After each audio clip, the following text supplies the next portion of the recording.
you have to really pause for a while and then find that spark again kasi babalik at babalik siya kung para sa'yo. Kung para sa'yo talaga to, para sa'yo siya. No one can take it away from you. But you have to go sa process para mapuntahan mo yung life that you want. And then part ng process na yun yung pagpapahinga. Welcome to Spill the Creativity Podcast, the podcast where we will be having conversations with other creatives that will inspire us, keep us encouraged, and push us to reach our own goals. This is the place where we will be acknowledging the hard truths because while this path is fulfilling, the truth is there's no easy way to do things. It all takes hard work. We are going to be talking about the good and the bad about choosing a creative career. If you're looking for a cup of stimulation for creatives, a warm cup of tea in this otherwise bittersweet pursuit, then you're in the right place. So let's get that cup of tea and get on with the conversation.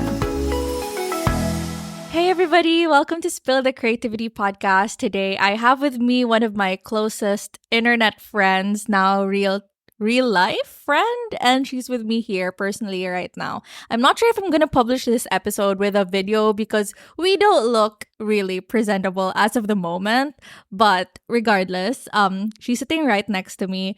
So my guest for this episode is Kath. She is originally a social media manager who is now making the transition of being a content creator for beauty and wellness brands. She took a very interesting turn this year. She made a very interesting decision that maybe for me would scare the shit out of me. She intentionally chose to live her life more intentionally, I would say. She really made sure that she is living the work-life balance and sort of turned her back from the hustle culture. And I'm very interested like how it turned out because I feel like so many of us want to do that but are scared to do it because most of us are accustomed to be in this hustle culture. And it's once you're in there, it's so hard to get out. So I'm really curious about how it was like for her and if she had any regrets of doing that. So yeah. So hey Kath, welcome to the podcast. Hey guys, finally I'm here and I'm so excited to be here. Yeah, okay. My first question would be, what inspired you to really push for a work-life balance? I mean, I know that everybody wants to have a work-life balance, but I don't think everybody is willing to go the extra mile of actually being in one for maybe like fear. Of course, when you're going through like this whole thing, it also entails sacrifice and all that. So I'm curious, like what made you decide to be intentional about this decision? Actually, it all started 2022 na-burnout ako na parang like I earned this kind of amount of money but I am actually not enjoying the life that I want. Parang what's the point of earning everything if you're not balancing or enjoying life? Like I worked sa morning up until gabi, nagwo-work pa din ako and hindi man lang ako nasinaga ng araw sa whole day. And everyone na friends ko are going out. Everyone na friends ko, ini-invite ako to join them. Let's go dito. Let's enjoy life. And ako parang, I can't do that. I can't go. I have a work to do. So parang all my life, parang alam ko lang is work. And then suddenly, I realized na this is not the life that I want. So I decided to really write down what are the things that I needed to do or what are the things na kailangan kong gawin for me to balance work and life as well. So yun. Na-burnout ako kaya sabi ko, I want to do something about this kasi this is not the life that I want. So how was it like? Did you find it difficult to transition from, like working from the morning to the evening, hindi nakakakita ng sunrise or sunset man lang? How was that like from working round the clock to actually having time? Actually, the hardest part is the beginning. Na tatanggapin ng sistema ko or ng mindset ko yung resting. Kasi when I decided to like balance, like this hour I'm done. Basta I made sure na yung all the heavy work are done na. So uunahin ko yung pinaka hardest work or yung priority sa umaga pa lang. So para done na ako. At 5 p.m. I make sure na tapos na ako. And then the hardest part is yung umpisa nung pag-transition ko na i-balance yung life ko. Kasi I feel so guilty na parang, tama ba to? Na parang, okay lang ba to sa business ko na nagre-rest ako or I played badminton at 5 p.m. and then I enjoy the time with my friends. Okay lang ba to? Normal ba to? Hindi ba maapektuhan yung business ko if I rest? Yun yung pinaka-mahirap sa part ko nung una kasi hustle-hustle. Sanay ako na parang work, work, work. Hindi ako sanay na nagre-rest. Parang wala sa vocabulary ko yun. Kaya nung una talaga, the hardest part is accepting na magre-rest ako and then hanggang naging habit ko siya na 5 p.m., done ka na mag-work kasi kailangan mo mag-play ng badminton, kailangan mong gawin, ano yung mga gusto mong gawin na hindi mo ginagawa kasi nga you don't have the time. So, binigyan ko siya ng time. So, naging habit na siya hanggang sa nakasanayan ko na parang, okay pala. Okay pala na nag-spend ako ng time on my own but still doing the business side. So, yun. That is so interesting. And I think that's also very relatable, especially the guilt part. As the eldest daughter in an Asian household, I think like I'm so good at feeling guilty. Lalo na pag parang wala kang karapatang wala kang karapatang mag-enjoy, parang ganon. Yeah. I'm curious, like, did you have to train your clients about your new schedule or how's that like? Kasi personally, like, ilang beses ko na din yung tinry na parang, sige, I'm gonna work 8 to 5 and then 5 p.m. dapat hard stop na talaga and then I would, do household chores and like be with my family, play with my dogs. But then, by 6 p.m. or 7 p.m., saka palang gumigising yung mga clients ko. And then, saka palang pumapasok yung emails and messages nila. And hindi na ako mapakali. Like, pag nakita kong pumasok na yung mga notifications na yun, wala na. I would open my laptop. I would do whatever they would ask me.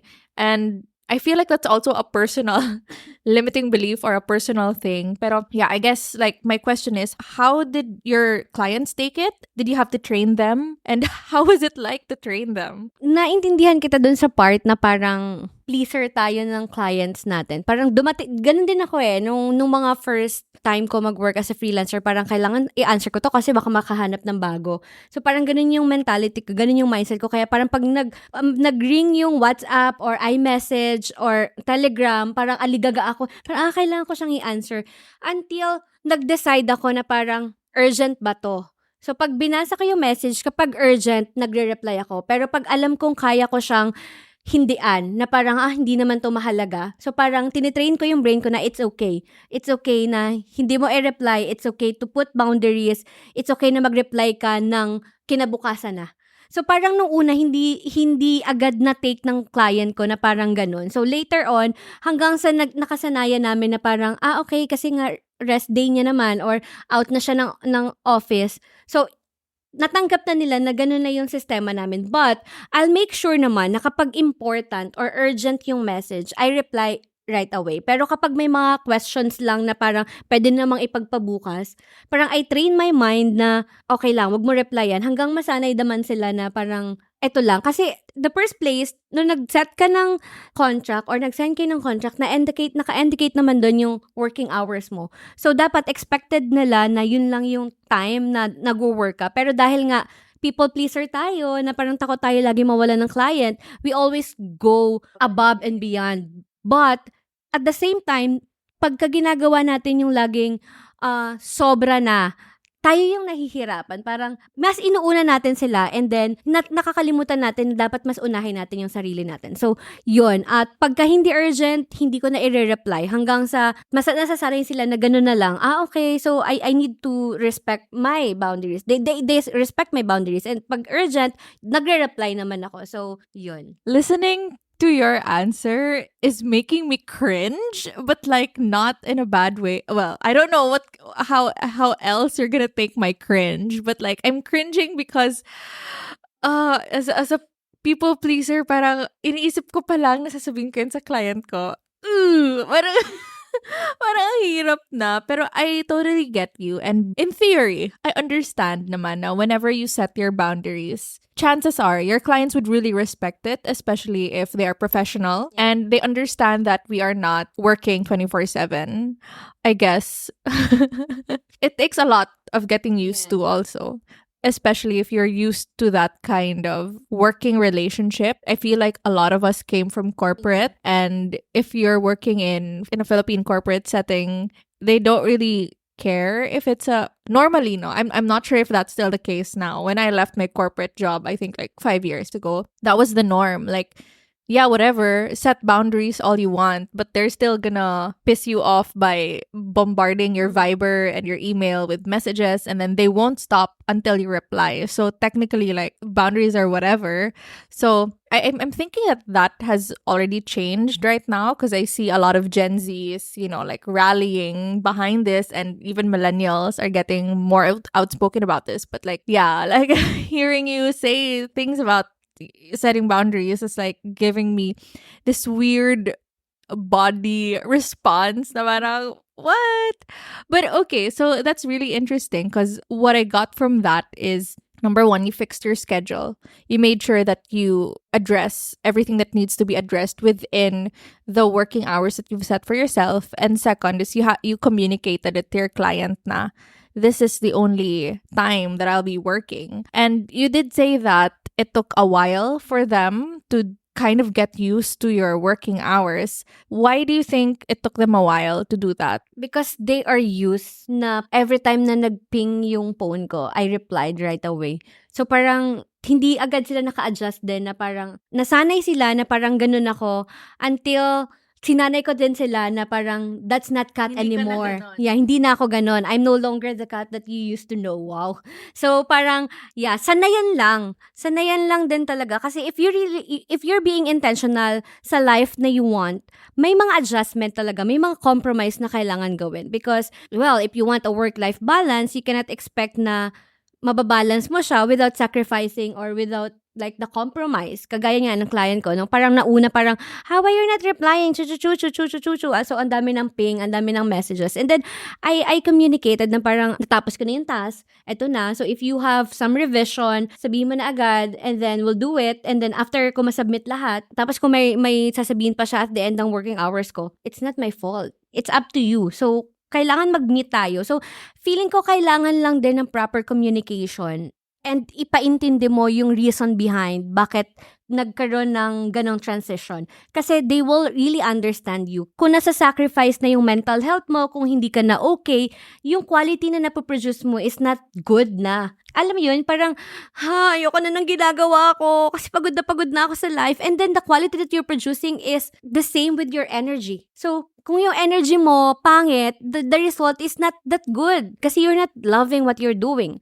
Kasi nga pagod ka na. That's why you communicate well with your clients. If you will tell your clients, I have to do this because I'm burnt out, na papagod na ako, like I work ng ganitong hours, so dapat you understand then where I'm coming from. So siguro it's a matter of communicating properly then sa clients mo, yung mga transition na gagawin mo. And mahirap siya sa umpisa, pero pag nakasanayan na nila, then they will respect later on. So siguro, yun, lakasan lang talaga ng loob. Tsaka, kung out ka na, edi out ka na, so you're done. Siyempre, at some point, meron din akong fear na wag ka sanang umalis para kailangan ko ng pera, di ba? Parang alipin ako ng dolyares. Pero at the same time, hanggang kailan ako then matatakot na mawalan ako ng client, tapos isa-sacrifice ko yung self ko. All that being said, nawalan ka na ba ng client because of you setting your boundaries? To answer your question, if nawalan ako ng client, yes, but not because I set boundaries, but because I feel like we're not aligned anymore. Tapos, nung time na nawalan ka ng client, how did you address that? This year kasi, parang ang daming ganap sa life ko, not just sa business, but personal. And then, nung nawalan ako ng client, that's the time na parang I needed to pause from business, from showing up, from doing this, or kung nag-show up man ako, I'm trying everything to get clients. Hindi ako buo. Alam mo yun, hindi ako buo as 100% me showing up. Kasi nag-show up lang ako kasi gusto ko lang ng bagong client.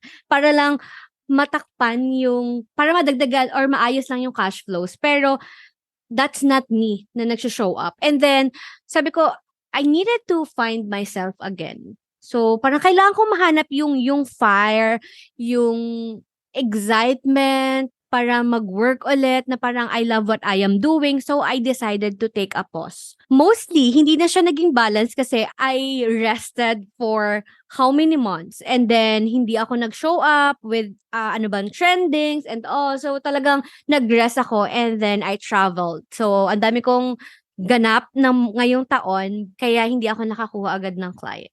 Did you regret doing any of that? Did you regret choosing to choose yourself, I would say, or like choosing to take a pause instead of like grinding back? My answer is yes and no. Nagregret ako sa part na parang I pause for how many months without showing up sa business ko. Kasi nakalimutan ko na ano bang trending. Nakalimutan ko nang sumabay. Nagregret ako sa part na yon kasi at some point napabayaan ko yung business. But hindi ko siya pinanghinayangan. Like, the no part is mas nakilala ko yung sarili ko. At mas na-rekindle yung fire and yung relationship ko with my business. Mas minahal ko yung KCD. Mas hinanap ko kung saan ba ako papunta? Ano ba yung strength ko? Ano yung goal ko? Saan na ba papunta yung business ko? Mas naintindihan ko na, mas nagkaroon ako ng clarity kung saan ko dadalahin si KCD. Compared sa nag-show up ako, andun ako sa trend, but half-hearted. Hindi ako 100%. So, nagregret ako kasi ang dami ko nasayang na months. But at the same time, dun sa mga nasayang ko na months, mas nakilala. Quote-unquote, sayang. Sayang. But at the same time, mas nakilala ko yung sarili ko, mas naayos ko yung sarili ko, at mas alam ko na ngayon kung saan ako papunta at alam ko na yung gagawin ko for my business. So, would you recommend what you did to other people? And what would you tell them if they also want to take a rest? Because honestly, like, feeling ko yung batch natin, I don't know, like, people who entered this entire freelancing shiz, circa 2020, 2021, I think we're all tired. Yeah. Feeling ko pagod na tayo. And I feel like we're in that stage where we're not sure. We're in that process of like, should I scale? Should I pivot? Yeah. Should I add new offers? Should I hire a team member? Ano na ba? Saan na ba? I think we are in that limbo. Because I think like magsa 3 years old na tayo, mga batchmates. So parang ano na? What's next? Personally, naisip ko din yan. Like, what if I just drop everything and like leave? Or like, because I don't know, may ipon naman ako. Or I don't know, like maybe I could last for 3 months, but then, I don't know. What would you tell people if they may be finding themselves in your position na parang they're just showing up for the sake of showing up? This is a good question, ha? And a tricky question as well. Kung meron kang sapat na ipon and you think you can live without this business and you want to find yourself, gusto mong alamin kung dito ka pa din ba? 'Di ba? Kasi ang daming nag-shift kasi nagkaroon ng pandemic. Pero ngayon na bukas na, napapa-question ka, para ba talaga ako sa work from home o gusto ko nang bumalik sa corporate world? Kasi iba-iba tayo eh. But if you will ask me kung I would suggest na mag-rest ka. Kung may sapat kang ipon, go. 'Di ba? At pagod ka na, go, magpahinga ka sis. Kailangan mo yan. But kung marami kang bills na kailangang bayaran, at wala kang sapat na ipon, I would suggest magbawas ka lang ng client para magkaroon ka ng time to rest. Huwag mong i-overload yung sarili mo para mas na-enjoy mo pa siya. Kasi ito lang yung take ko eh. Yung quality ng work, kagaya nga ng sinabi ko kanina, yung quality ng work mo maaapektuhan. Yung tao sa paligid mo maaapektuhan kapag hindi ka okay. Ako, nung time na hindi ako nagre-rest, sobrang lagi akong galit sa mundo. Na parang lahat ng tao ko nabubisita, huwag niyo nga akong guluhin, huwag niyo akong pakialaman. So parang yung emosyon ko, sasabog siya. So parang sabi ko, bakit ako nagkakaganon? Bakit ang bilis kong pumitik? Bakit ang bilis kong mainis? Kasi stress na ako, lahat tinitake ko and I have no one to unload everything. So parang yun talaga yung naging reason bakit kailangan ko mag-rest. Kasi I no longer know, hindi ko na kilala yung sarili ko. Parang sabi ko, this is not Kath. This is not the life that I want. This is not Kath's life. Diba? Parang, I want more. So, kung tatanungin mo ko, if kailangan mong mag-rest, kung may pera ka, yes, go ahead. Kasi dun mo mahahanap kung para saan ka. Dun mo malalaman na parang, hindi ko na nakikita yung sarili kong mag-8 to 5. Hindi ko na nakikita yung sarili kong mag-corpo life. This is the life that I want. This is my business. This is my baby. So you have to really pause for a while and then find that spark again. Kasi babalik at babalik siya kung para sa'yo. Kung para sa'yo talaga to, para sa'yo siya. No one can take it away from you. But you have to go sa process para mapuntahan mo yung life that you want. And then part ng process na yun yung pagpapahinga. Kasi this is a journey as well, 'di ba? This business is a journey as well. Hindi ka naman parang kinabukasan, boom! Parang ganito na yung kinikita ko. Kailangan natin pagdaanan yung every steps na kailangan nating daanan, and part of that is resting. Kasi sa pagpapahinga mo, you get to know another person. You get to know yourself. You get to know your business more. You'll get the clarity. What's next? What's next for me? Ano bang next sa business ko? Ano bang sunod kong gagawin? Ito pa ba yung gusto ko? O kailangan ko ba ng physical business? Ano ba? Ano magpapabalik ng spark, ng love sa akin? Kailangan ko ba magbawas ng client? Kailangan ko ba mag-hire na ng team members? Kailangan mo kasi siyang upuan. Kailangan mong ipahinga ang utak mo din. Kasi magiging impulsive ka sa lahat ng decision kapag ka hindi clear din yung mind mo. Like for me, nag-hire na siya ng members. Parang kino-compare na natin, 'di ba? So pagka loaded na nga yung emosyon mo, pagod ka na nga, burnout ka pa, tas nakita mo yung friends mo or kasabayan mo na, nag-viral na siya sa TikTok, nag-earn na siya ng ganito, may team members na siya, and yet ikaw dito pagod na pagod ka, wala kang team, parang, di man lang ako nakapagpahinga, napag-iwanan na ako. So, kung ito yung nararamdaman mo right now, ito yung sign mo to take a rest. Kung nagko-compare ka na and you don't like what you're doing, you needed the rest. Kailangan mo siya, sis. I love the passion and all of that. And medyo na-teary-eye ako ng slight. Oo.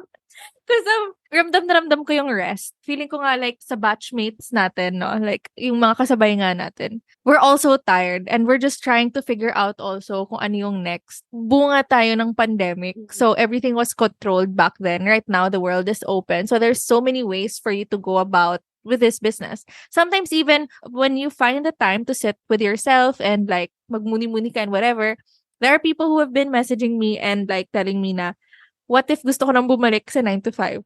And they go! Yeah. Like, I mean, yeah, maybe you're freelancing or like your business is for a certain period lang for you to survive in that time that you needed it. And now that the world is back again and you find joy in working in a company or like in the presence of other team members, then it's okay. I mean, like, this is not for everyone. And there's really no right or wrong answer. What I really liked about this conversation is that we are emphasizing, or at least Kath is emphasizing on rest. Personally, I came from corp. I know I've been saying this a lot. It's annoying. But like, iba talaga when you're trained in corporate, you are trained to be at the beck and call of like these people. Para ang hirap niya tanggalin sa sistema mo. Ramdam na ramdam ko yung sinabi niya kanina, yung guilt na wala akong karapatang magpahinga or like, wala akong ginagawa. Is my business on fire? Are we okay? Wala bang mali? May lagnat ba ako? Or like, kahit na may lagnat ako, mag-open ako ng laptop, di ba? Not naman magpapakamartir, pero it's like, I'm so used to this kind of way. And it's so difficult to do things otherwise. I have this former client. She's a coach. And then one of the things that I learned from her is that she always sets period of rest. And for her, based on her timeline, every 6 weeks, she would book a 1-week holiday for her. Because not everyone can afford what Kath did. So if you're new in this space and you don't follow us on Instagram, can I share? Yeah, whatever. We're here anyway. But Kath took like a 1-month sabbatical, sort of. No? Yeah. Like she took a break and then spent 1 month in Cebu with me and like to really rest and to get to know herself and her business more.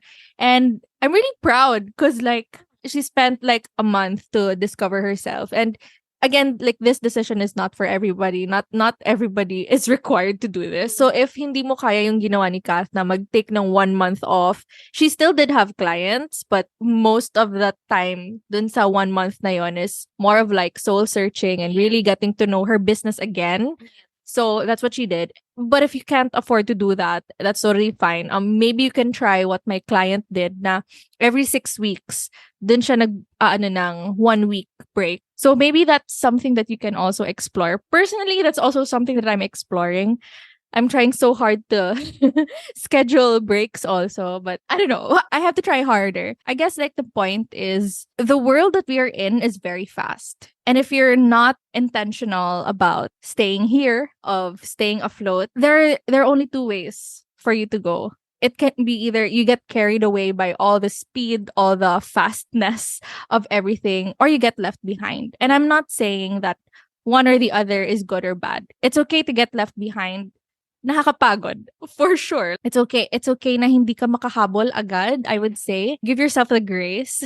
But wag mo din hayaan na forever ka nang naghahabol or like forever ka nang napag-iwanan. Yeah, I think it's also good to explore like why is that happening? What can you do for you to quote unquote catch up?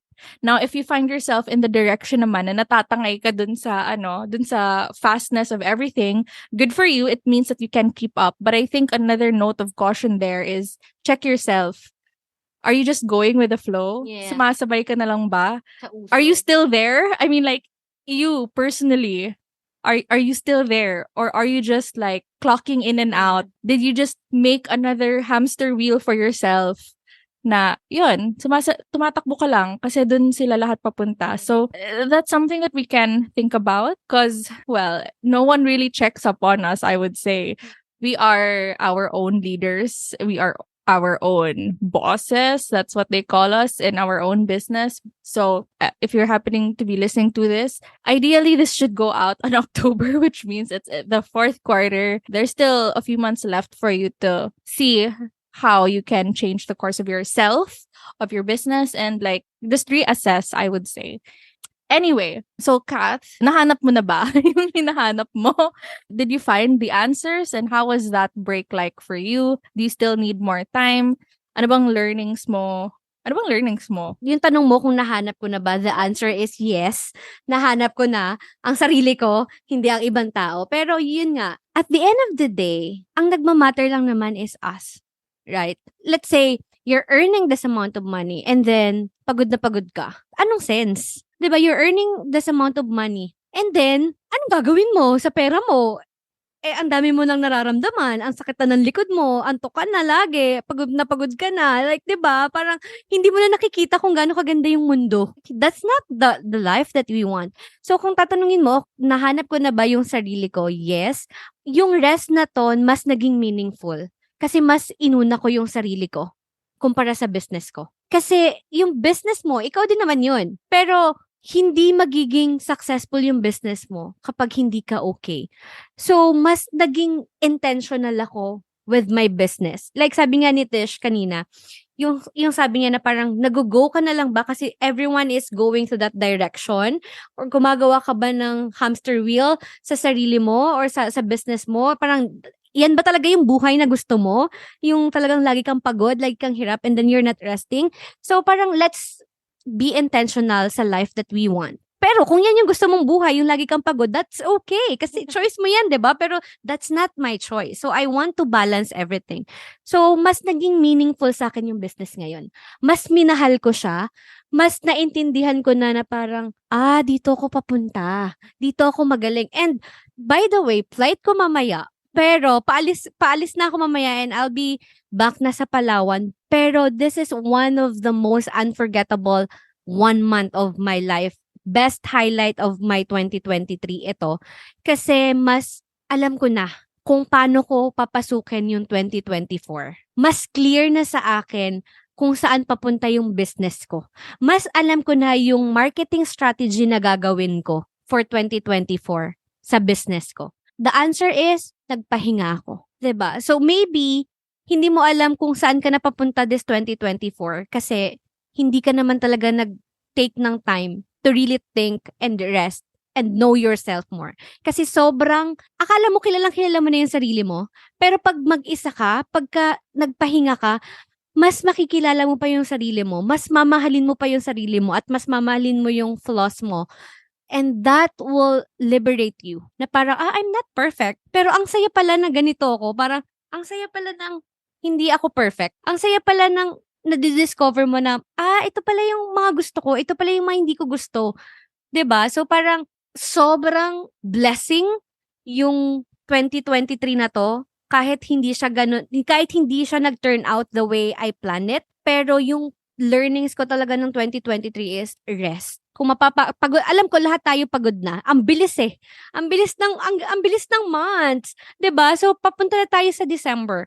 Like, we all need a rest. So, kung hindi mo siya kaya at the end of quarter four, start your new year with the mindset na kailangan mong i-balance ang work at saka yung life mo. Kasi, mas magiging meaningful, mas magiging intentional ka with yourself and with your business. I like what you said about being intentional of keeping a work-life balance. Personally, I do not believe in work-life balance. For the longest time, I think that balance is a myth. Until now, I still think that balance is a myth. And it's probably the reason why I'm so tired all the time.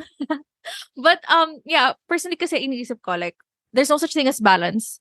You have to weigh which one matters for you most.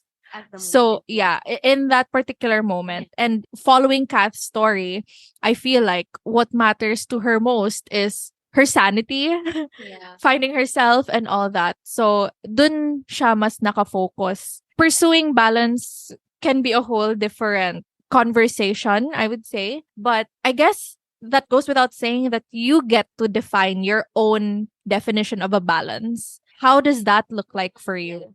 And then when you define how that looks like for you, what is your next step now for you to achieve that? And I guess, like, just to drive the point home that taking a rest was the answer that you were looking for, she's leaving Cebu with new clients. Yeah. It's fun and it's fascinating that I get to witness like this whole searching myself thing that she's doing. Because we're super opposites. She's like, work-life balance. I'm like, work all the time.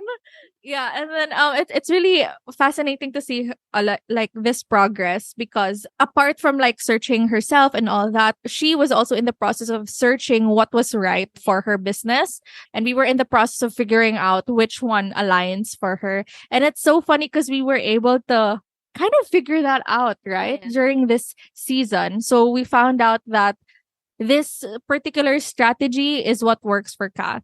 I guess this part is more of just like saying that there are so many ways to achieve what you want to achieve. Yeah. You also have to be open to it, because it turns out what worked for Kath is face to face.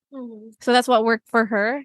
And it's fun that she's leaving Cebu with more money, with with more clients and like more fulfillment, I would say, because now she knows what kind of offer she's doing, the kind of people she's willing to serve and all that. And I guess like I want to end this episode with probably another round of advice. If they find themselves like in a rut, or maybe if the people who are listening still maybe needs a little convincing about resting or taking a step back even, or if it's the perfect time to, like rethink how they're doing their business, what can you say to them based on what worked for you? Kapag hindi ka na sure sa lahat ng ginagawa mo, the first step is sit down with your emotions. Write it down. Ano yung gumugulo sa'yo? Ano yung nagpapapagod sa'yo? Ano yung life na gusto mo? Like, be intentional with the life that you want. And I would say, kung hindi ka pa din okay with writing all of your emotions and you are not living the life that you want, you have to take a pause for a while for your business. Hindi mo mahahanap yung sagot kakatakbo. Hindi mo mahahanap yung sagot sa tanong mo kung tatakbuhan mo yung pwedeng magbigay sa'yo ng sagot. Alam mo that your body is craving for rest. Alam mo na your mind, yung anxiety mo ang lala na, pero hindi mo pa din hinaharap, pinipilit mo pa din sa sarili mo, I'm okay, everything will be okay. Then you keep running na parang hindi mo inuupuan yung emotions mo, hindi mo hinaharap na may problema ka. Lahat tinatakpan mo lang with working. Tinatakbuhan mo siya and you will never get your answers. Dadagdag at dadagdag at dadagdag at dadagdag lang siya. Like, para siyang baso. Like, an empty glass na una, pagod ka lang, nadagdagan siya ng konti. Then the next day, pagod ka na naman until na-stress ka sa client mo, nadagdagan, hanggang hindi mo napapansin, umaapaw na yung glass.